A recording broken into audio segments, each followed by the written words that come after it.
समय बीत गया, शरीर खत्म हो गया, मगर उनके शब्द आज भी नौजवानों के लिए प्रेरणा का काम करते हैं। नाम है भगत सिंह। ऐसा नाम जिसने एक दूसरा रास्ता अपनाया, मगर जिसकी मंजिल थी हिंदुस्तान में अंग्रेजी हुकूमत के वजूद को मिटाना। वो देख चुके थे कि अंग्रेजी हुकूमत ने मॉडरेट्स को एक आश्वासन के जाल में फंसा लिया था। उनको उदारता नहीं, हक चाहिए था। हक जिसको वो छीन लेने का बाजुओं में दम और हौसलों में बुलंदी रखते थे। वो हक जो अंग्रेजी सरकार बार बार या तो छीन रही थी या दबा रही थी। तो वो निकल पड़े दिल्ली, वो दिल्ली जहां पे सेंट्रल लेजिस्लेटिव असेंबली थी, वो असेंबली जहां पे उनके और बाकी हिंदुस्तानियों का गला और हौसले घोटने के लिए कानून बनाए जाते थे।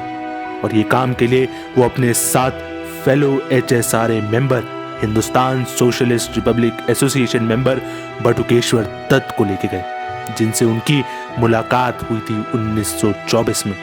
दोनों शख्स 8 अप्रैल 1929 को खाकी कपड़े पहनकर विजिटर्स गैलरी में बैठ गए। उस दिन viceroy Lord Irwin public safety and trade disputes bill enact करने वाले थे, जिसको मेजॉरिटी ऑफ मेंबर्स रिजेक्ट कर चुके थे। Public safety bill allowed the English government to detain any person without the trial, just like the UAPF today. और trade dispute bill protest को कर्ब करने के लिए था।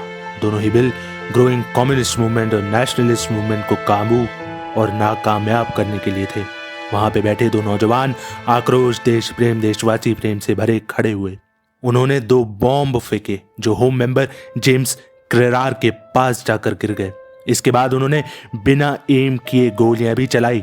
उसी समय बटुकेश्वर दत्त ने HSRA के पैम्पलेट्स हवा में फेंके और दोनों ने सुर में इनकलाब जिंदाबाद, इनकलाब जिंदाबाद, इनकलाब जिंदाबाद के नारे लगाए।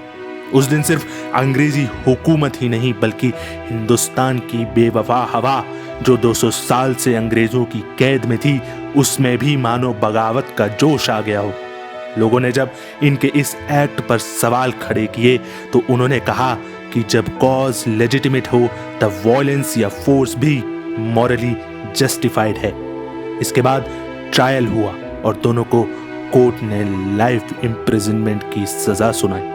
मगर नियति का और अंग्रेजी नियत का कुछ और ही कहना था। भगत सिंह को British police officer John Saunders के मर्डर के केस में फांसी की सजा सुना दी गई और एक दुखद दिन घुप अंधेरे में 23 मार्च 1931 को उनको फांसी दे दी गई। शायद बुजुर्गों के शब्द कि ये अपनी उम्र से काफी आगे है, वो उन पर सटीक बैठते हैं। इतनी कम उम्र में भी जज्बा, खूब पढ़े लिखे और सबसे महत्वपूर्ण एक मोरालिटी थी।